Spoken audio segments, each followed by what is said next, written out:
جو سائے میں ہر مصلحت کے پلے، ایسے دستور کو صبح بے نور کو میں نہیں مانتا، میں نہیں جانتا۔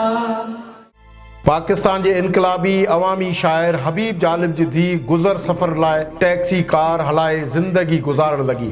حبیب جالب جے وقت جے حکمرانن جو قیمتی آچوں تھڈے چھڈیائیں، پر حکمرانن جی آڏو نہ جھکیو۔ سڄی حیاتی عوام لا انقلابی شہر سرجن جے ڈوہ میں جیل تھانا کوڑا کھائیندڑ حبیب جالب پنہنجی خودداری تے قائم رہیو۔